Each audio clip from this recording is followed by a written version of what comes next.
এলাকার আলেম ওলামা ইমাম তাদেরকে জানাবেন। আলেম ওলামা ইমামরা রেগে গেলে হবে না, একটা ইমানি দায়িত্ব আছে, করতে হবে। জানাবেন ইমাম আলেম ওলামারা কি করবে, ওই এলাকার এমএলএ সাহেব এমপি সাহেবের কাছে যাবে, 24 ঘন্টার মধ্যে ছেলেটা আরজ চাই, নাই আগামী দিন আপনার বিরুদ্ধে আমরা রাস্তায় নামবো। আলেমরা মসজিদে মসজিদে আপনার বিরুদ্ধে বলবো। এই দায়িত্ব উলামাদের হাতে ছাড়বেন। আপনারা রাস্তায় নামবেন না। আপনাদের ঘরে ফাঁসাতে চাইছে, আপনাদের ঘরে কেস দিতে চাইছে, আপনাদের ওই কেসে 5,000 10,000 করে জামিন যাবে, আপনাদেরকে তাড়া করার নামে প্রশাসনের সাথে চটি পড়া প্রশাসন যাবে। প্রশাসন কখনো খারাপ হতে পারে না, চটি পড়া যাবে। যারা বুঝতেই পাচ্ছেন শাসকের চাটুকারি করে, তারা গিয়ে আপনাদের মা বোনের ওপরে জুলুম অত্যাচার করবে। বাকিটার খুলে বলছি না, আজানের জন্য প্রোগ্রাম এখানেই আমি সংক্ষেপ করছি। কথা যতটুকু বলতে পারলাম, আপনারা আশা রাখছি কথাকে মান্যতা দিয়ে চলবেন, তাই তো নাকি? মান্যতা দিয়ে চলবেন। আগামী দিন আবার ডাকলে পাশে পাবো, পাশে পাবো। ভারতবর্ষ, ভারতবর্ষ, ভারতবর্ষের সংবিধান, হাত তুলে তুলে বলুন, ভারতবর্ষের সংবিধান, ভারতবর্ষ, ভারতবর্ষের সংবিধান, ভারতবর্ষের সর্বধর্মের মানুষের ঐক্য, ভারতবর্ষের সর্বধর্মের মানুষের ঐক্য। ওয়াকাফ কালা কানুন মানছি না, মানব না। ওয়াকাফ কালা কানুন মানছি না, মানব না। ভারতবর্ষ, ভারতবর্ষ নারী দিবে। আপনারা আস্তে আস্তে নিজ নিজ জায়গায় ফিরে যান, আপনাদের নিজ জায়গায় ফিরে যান। আপনাদের সুস্থতা দীর্ঘায়ু কামনা করি এবং আপনাদের লড়াইয়ে আহলে সুন্নতুল জামাতি যেমন চুচুড়ার মসজিদের তালা খুলে নামাজের আবাদ করেছে, ইনশাল্লাহ আপনাদের লড়াই পশ্চিম বাংলা থেকে দিল্লি পর্যন্ত আওয়াজ যাবে। সুপ্রিম কোর্ট থেকেও ইনশাল্লাহ এ রায় যেন আল্লাহ বার করে যে ওয়াকাফ কালা কানুন বাতিল হচ্ছে, বলুন ইনশাআল্লাহ। উপস্থিত আছি আমরা সবাই ভাইজানের কণ্ঠ থেকে কথা শোনার জন্য অপেক্ষায় আছি, তাই না? সাউন্ড কি হচ্ছে, বসে যাচ্ছে যেন। আমি কথা বললে অনেক লম্বা চওড়া হয় না, ছোট্ট হয়, কিন্তু গায়ে জ্বালা লাগবে খুব। সহ্য করতে পারবেন? আমডাঙ্গায় 1 মিনিটের কথা বলে আমার বাড়িতে নোটিশ এসেছিল, সেই থেকে কথা বলা বন্ধ করে দিয়েছিলাম, অনেকে জানেন। তারপরে থেকে আর কথা বলিনি। আমি দেখলাম যে কথা বলে আমি একা মার খাচ্ছি, আর যারা শুনছে তারা তো সবাই চুপচাপ দেখছে দর্শকের মতো। সেই জন্য কথা বলতে বলতে নিজের থেকে স্টপ হয়ে গেলাম। আজকে যখন আপনাদেরকে এক জায়গায় পেলাম, আগামী দিন যদি আবারও আমার বাড়িতে নোটিশ আসে, আপনারা থাকবেন পাশে? মনে হয় না এক ভাইজানের পাশে আমরা থাকতে পারলাম না, হ্যাঁ? আর আমাকে ভাইজানের চাইতেও বেশি ভালোবাসেন। সবচাইতে বড় একটা কথা বলবো, আমাদের প্রধানমন্ত্রী নরেন্দ্র মোদী তিনিই বলেছিলেন যে যদি বর্ডারে কোনো রকমের আক্রমণ হয় তাহলে সমস্যাটা বর্ডারে নয়, সমস্যাটা দিল্লিতে। আজকের এই কথাটাই যদি ঘুরিয়ে বলা হয় পেহেলগাঁওতে যদি কোনো সমস্যা হয়, সমস্যাটা পাকিস্তানের বর্ডারে নয়, সমস্যাটা দিল্লিতে।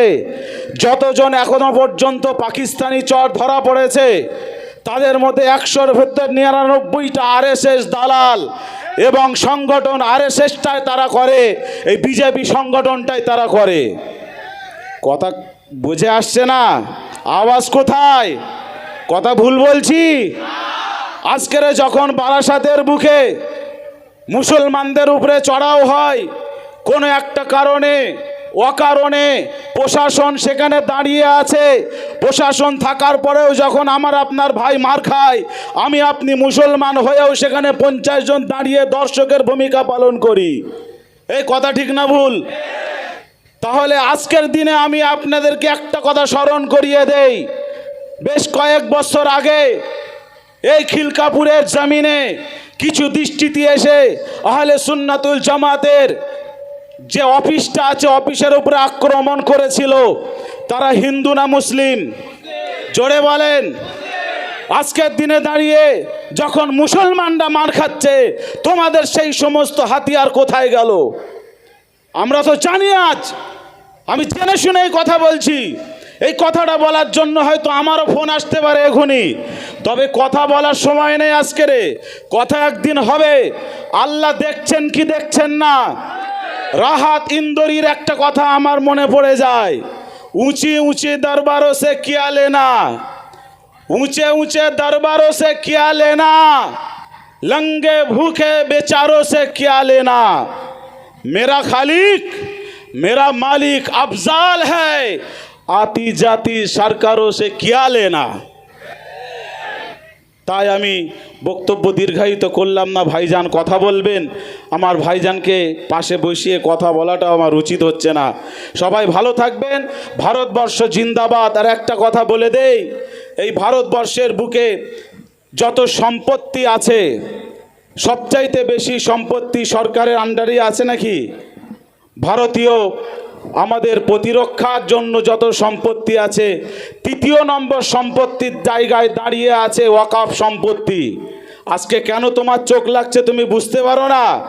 তৃতীয় নম্বরে দাঁড়িয়ে 1 লক্ষ কোটি টাকার মতো সম্পত্তি, যেটা 12.5 মিলিয়নের উপরে বিলিয়নের উপরে বেশি তার সম্পদ, কম বেশি 40 লক্ষেরও বেশি একর জমি, যার একত্রিত করলে হয় এতটা সম্পদ আমাদের হয়ে যাচ্ছে।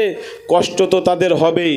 আজকের আসুন, যেভাবে আমাদেরকে আহলে সুন্নাতুল জামাত পথ দেখাবে, আমরা সেই পথে এগিয়ে যাব। বলেন ইনশাআল্লাহ, ইনশাআল্লাহ। ওয়া আখিরু দাওয়ানা আলহামদুলিল্লাহি রাব্বিল আলামিন। নারায়ে তাকবীর, নারায়ে তাকবীর। মঞ্চে উপবিষ্ট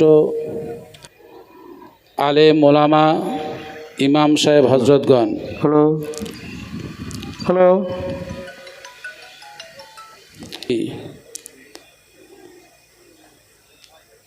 ফুরফুরা দরবার শরীফ আওলাদে মুজাদ্দিদুজ্জামান কুতুবুল আলাম শেখুল বাঙ্গাল দাদা হুজুর পীর কেবলা রহমাতুল্লাহ আলাইহির ৪র্থ প্রজন্ম আলহাজ হজরত মাওলানা আব্বাস সিদ্দিকী অল কোরাইশি পীর সাহেব ফুরফুরা দরবার শরীফ, যিনি লক্ষ লক্ষ যুবক, লক্ষ লক্ষ মানুষের যিনি শ্রদ্ধার পাত্র, যিনি লক্ষ লক্ষ মানুষের নয়নের মণি, তিনি আজকের এই প্রতিবাদ সভাতে প্রধান মেহমান হিসাবে তাশরিফ রাখবেন।